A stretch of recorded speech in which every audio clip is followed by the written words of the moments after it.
Hello, and welcome back to Key to Learn English. I am Sarah, and together with Ryan, we are so happy you chose to spend this time with us today. Really happy. And today's topic, I will be honest, is one that feels very personal to me. We are talking about failure, and more importantly, about starting again. And before anyone feels nervous about this topic, this is not a sad episode, we promise. It is actually one of the most hopeful conversations we have had. Well, it starts a little heavy, but it gets better. Like most things in life, actually. Exactly like life. So, whether you have recently gone through something difficult or you are still carrying an old failure somewhere inside you, this episode is for you. Because failure does not mean you are finished. It means you tried. And that is actually something worth respecting in yourself and in others. Today we are going to talk about the feeling of failure, why it hits so hard, and then the real, honest steps you can take to start moving again. Not perfectly, just forward. And we are doing all of this in B1 level English. So the language is natural, clear, and comfortable to follow. Do not worry if you miss a word. Just stay with us and let your English grow as you listen. And later, our word tour. 8 key words and phrases from today's episode, explained simply with example sentences. So please stay with us until the end. And if this episode helps you, even a little, please like it, subscribe to our channel, and share it with someone who needs to hear it today. It really means a lot to us. Okay, let's begin. You know, Ryan, I think the first thing we need to talk about is why failure feels so heavy. Because it is not just about the thing that went wrong. It goes much deeper than that. It really does. And I think one of the biggest reasons failure hurts so much is that we connect it to our identity. It stops feeling like I failed at something and starts feeling like I am a failure. And that is such an important difference. Something went wrong in your life. That is not the same as something being wrong with you as a person. But our minds do not always make that separation easily, especially when we cared deeply about what we were trying to do. Yes, because when you put real effort into something, a business, a relationship, a dream, a goal, and it does not work out, the pain is not just disappointment. It feels like a part of you broke with it. And I think there is also the weight of what other people might think.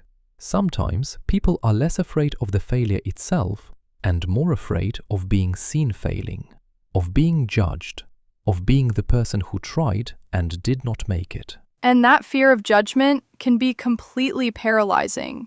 It can stop people from trying again, not because they have no more strength, but because they cannot face the idea of failing again in front of others. Yes, because apparently watching someone else try and fail is extremely comfortable for some people, from a very safe distance.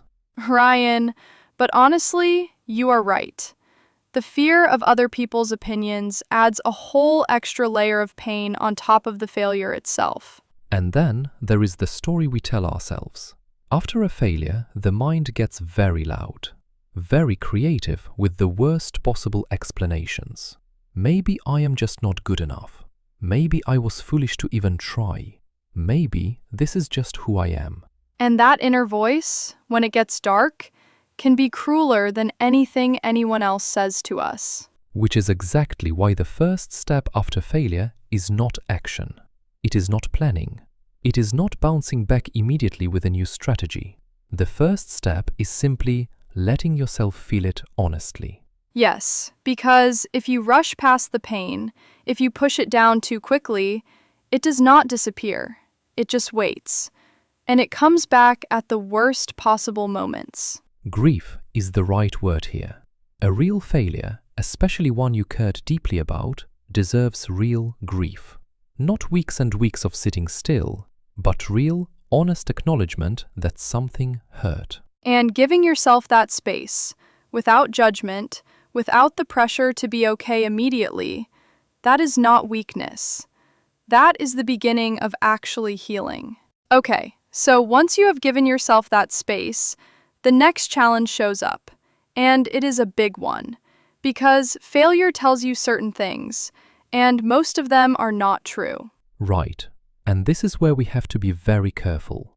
Because after a failure, the mind starts building a case. And it is a very convincing case. Failure's favorite lie, number one, is this proves you are not good enough. Ah, yes. Very classic. Very popular.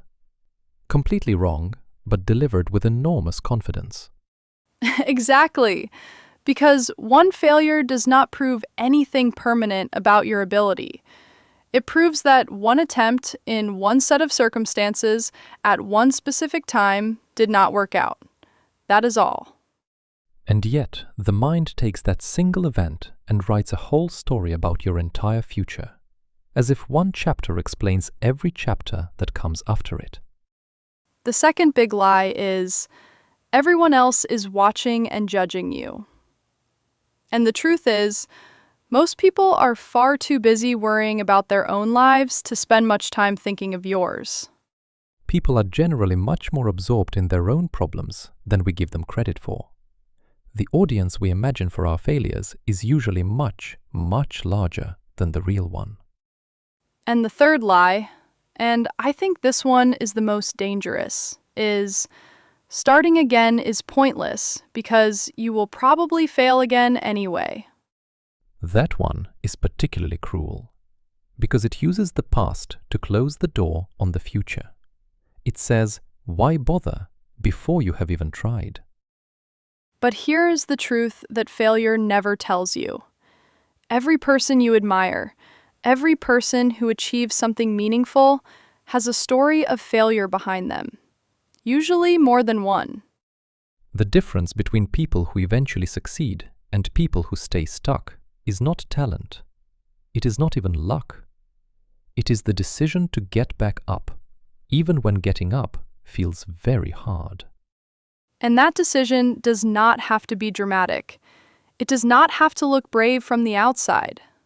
Sometimes it is the quietest, smallest movement, but it is still movement, and movement is everything. Because the opposite of failure is not success. The opposite of failure is giving up completely, and those are very different things. So, we have talked about why it hurts, and we have called out the lies. Now, let's talk about the part that actually matters. How do you start again? Practically. Honestly. And I want to be clear, starting again does not mean pretending the failure did not happen. It does not mean forcing yourself to feel positive before you are ready. It means picking up the pieces with honesty. Looking at what went wrong, not to punish yourself, but to understand. Because there is a real difference between self-reflection and self-punishment. Self-reflection asks, what can I learn from this? Self-punishment just asks, how could I be so stupid? And one of those questions is actually useful. The first one. Yes, slightly. The first one. And what this means in practice is sitting down quietly, without judgment, and asking, what actually happened here? What was in my control? What was not? Because not everything that went wrong was your fault. Sometimes timing is wrong. Sometimes circumstances are against you. Sometimes you simply did not have the information or experience yet that you have now. And separating what you could control from what you could not, that is not making excuses. That is being honest. And honesty is the only foundation you can actually build something new on. Then comes the next step, and this one is important. You have to let go of the version of yourself that failed. Not forget it, not erase it, but let go of carrying it as your identity. Because that old chapter, as painful as it was, is not the whole book. It is one part of a much longer story, and the story is still being written. And then you start small. This is the part people often get wrong. After a big failure, the instinct is sometimes to come back with something even bigger, to prove something to yourself or to others. But that pressure, that need to immediately do something impressive, can actually get in the way of genuine recovery. It is coming from the wrong place. Real starting again often looks very quiet. It looks like one small action, one honest conversation, one new skill practiced for 15 minutes, one day where you simply show up. And those small actions, repeated consistently, rebuild something that failure often takes away first. Confidence. Not the loud performing kind of confidence, the quiet kind. The kind that says, I can do something. I did something today. I will try again tomorrow. And somewhere in those small, quiet days, something shifts. The weight lifts a little. The story starts to change, and you realize you are not starting from zero. You are starting from experience. And experience, even painful experience, is something. It is more than something. It is the thing that makes the next attempt smarter, more grounded, and more real. And there is one more thing I really want to say, because I think a lot of people carry this quietly. After a failure, especially if other people around you seem to be moving forward, it is very easy to feel like you are behind. Yes, that comparison feeling. Everyone else is moving, building, achieving, and you are here, picking up pieces, feeling like you have lost time you can never get back. And that feeling is real. I am not going to say it is not. But I want to gently challenge the idea that there is a timeline everyone is supposed to follow. Because there is not. There really is not. That timeline is something we absorbed from somewhere. School, family, society, and then quietly accepted as truth without ever questioning it. Some of the most meaningful lives are the ones that took longer, changed directions several times, and looked nothing like the plan. Not because those people were less capable, but because they were willing to be honest about what was not working. And every time you start again, every single time, you carry forward something from before. Knowledge, perspective, a better understanding of yourself, a clearer sense of what you actually want and what you do not. You are not behind. You are on your own path. And right now, in this moment, you are exactly where your story needs you to be. And even if you are not ready to fully believe that today, just leave a little space for the possibility that it might be true. That is enough for now. Because starting again is not about being fearless. It is not about having everything figured out. It is about deciding, quietly, honestly, that your story is not finished yet. And it is not. It really is not. So, take a breath, and when you are ready, even a little bit ready, take the first small step. That is all. Just one step. Okay, now let's slow down and look at the most useful words and phrases from today's episode. These will help you talk about failure, recovery, and starting again in real, natural English. Let's go through them together, one by one. First word, bounce back. Bounce back. It means to recover and return to a good situation after something difficult or painful. For example, after losing her job, it took time, but she slowly bounced back. Repeat. Bounce back. Next word, setback. Setback. It means something that slows your progress or makes a situation worse, a problem or difficulty that delays you. For example, losing the contract was a big setback, but it did not stop him from trying again. Repeat. Setback. Next phrase, pick yourself up. Pick yourself up. It means to recover your strength and confidence after a failure or a difficult experience. For example, she fell down many times, but every time she found a way to pick herself up. Repeat. Pick yourself up. Next word, resilience. Resilience. It means the ability to recover quickly and stay strong after difficult or painful experiences. For example, his resilience after such a hard year was truly impressive to everyone around him. Repeat. Resilience. Next phrase, start from scratch. Start from scratch. It means to begin something completely again from the very beginning, with nothing from before. For example, the project failed completely, so they had to start from scratch with a totally new plan. Repeat. Start from scratch. Next phrase, learn from your mistakes. Learn from your mistakes.